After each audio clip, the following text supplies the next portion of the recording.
Once again, everybody is talking about the dram. That's not new. Nearly 2,500 years ago, everybody was talking about the dram when the thalassocracy of Athens tried to control their empire through monetary measures. Prior to Athens, no state had pursued anything that we would call a monetary policy. When important commercial cities like Aegina, Corinth, and of course Athens began to adopt the coin as a new invention from Asia Minor, those objects were probably not first and foremost intended for the trade. Yet the citizens were self-sufficient and produced their own food on their nearby farms. Therefore, the new silver coins were not used for daily shopping, and they also were only rarely employed in the long-distance trade. They were rather used as a standard and as a means to balance the different values of goods. Yet those new coins were highly suitable for two things. First, they made it possible to store wealth in a non-perishable form. Second, with its coins, a city disposed of the ideal means to pay for all its infrastructure projects.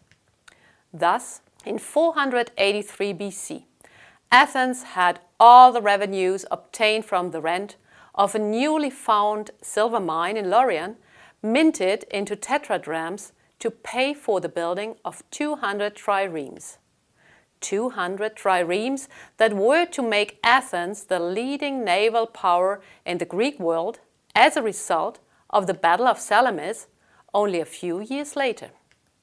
In this capacity, Athens gathered all those cities that were afraid of a new Persian attack in the Delian League. This ancient equivalent to the modern NATO was founded in 478. Athens assumed leadership of the roughly 160 members. The regular meetings took place at Delos, where the treasury was kept too. All members were obliged to make a reasonable contribution to the common fight. According to size and means, they could contribute by adding a ship to the fleet or by paying cash to the benefit of those who had contributed with the ships. Athens owns the majority of the ships in the fleet of the Delian League, which means that it was the treasury's main beneficiary. The approach was successful. In 476, the city of Ion, held by the Persians, was recaptured. In 470, Skyros was taken. In the same year, the Delian League prevailed in the naval battle of the Eurymedon. 470 BC was the year when Athens started to use the fleet of the Delian League not only against the Persians, but against its own competitors as well. Athens forced the rich commercial city of Carystus on Euböa to become a member of the League. In 463, it deployed the fleet to conquer Thasos that had tried to defect from the League. At about the same time, Athens likewise gained control over the island of Aegina. Athens had a good grip on its confederates. Officially, relocating the League's treasury from Delos to Athens in 454 was thus an easy thing to do. It allowed the Athenian politicians complete access to the common means. Naturally, they used them to fund their own projects that were not remotely connected with the defense against the Persians. From this treasury, Athens funded the erection of the Parthenon and the Propylaea, the Chryselephantine statue made by Phidias, and the Thesion on the Agora, the Temple of Poseidon at Cape Sunion, and much, much more. Athens allowed its average citizens to likewise participate in the riches from abroad. Everybody contributing to democracy was rewarded with money. Not with tetradrachms, of course, but with small obols. Athens created the first comprehensive system of small change in the Western world. The reason is as follows. In the 5th century, Athens had become too big for autarky. The community was based on the division of labor, with large quantities of circulating money, making it possible to do without any state intervention in the distribution of food. To make this community work, the fractions the city of Athens issued were much more important than the large tetradrachms. The Confederates paid for the luxurious lifestyle in Athens. They certainly did not like it. Yet, Athens had gained so much more power than most of the other cities that there was hardly any chance of not doing it. The tetradrachms, with the head of Athena on the obverse and the owl on the reverse, were omnipresent in the Greek world. Apparently, Athens even attempted to impose its own coins on its aligned city-states. We have fragments of a decree from Athens that prohibited other cities from minting their own coins. This decree is highly controversial amongst scholars.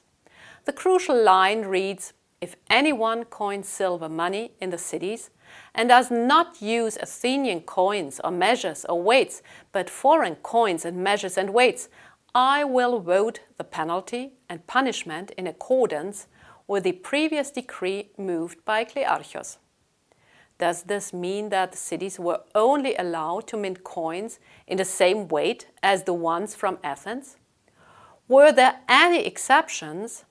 Does the decree really date to 440 BC? Or is it referred to in the play Birds, written by Aristophanes and presented in 414? There, the seller of decrees proclaims that the people of Cloud Cuckoo Land shall use the same measures, weights and coinage as the Olophyxians. These few lines already illustrate the complexity of the coinage decrees reading. There is one thing, though, all scholars agree upon, that Athens had become a ruthless imperial power in the second half of the 5th century. Of course, the subjects did not accept that forever. There was always Sparta as alternative to Athens. And finally, Sparta took the decision to start a war and stop Athens. The catalyst for the Peloponnesian War was Potidæa, a small city located in northern Greece. Sparta promised to provide military assistance if Potidæa would defect the Delian League. This incident led to the war. Athens was not worried at all, with so much money stored in the treasure chest. Thucydides reports about how Pericles calmed the excited Athenians in the popular assembly down. He said that war was mostly won on intelligence and a reserve of money. And he told them to take courage, since about 600 talents of tribute a year came into the city apart from other revenue, and that there were still at that time 6,000 talents of coined money on the Acropolis. This sum did not include the uncoined gold and silver contained in private and public dedications, the holy regalias for processions and the games, the Persian booty and other such, which came to no less than 500 talents.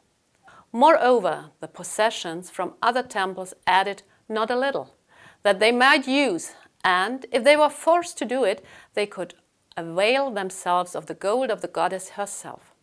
In this way, he encouraged them about their financial resources. But Pericles was mistaken. Athens' resources were depleted when Sparta and its allies started laying siege on the city in 405. In 404, Athens was forced to surrender. It was stripped of its walls, all of its ships, except for 12, and its oversea possessions. That was the end of the thalassocracy of Athens. Also, many a politician kept dreaming of regaining its former position of power once again.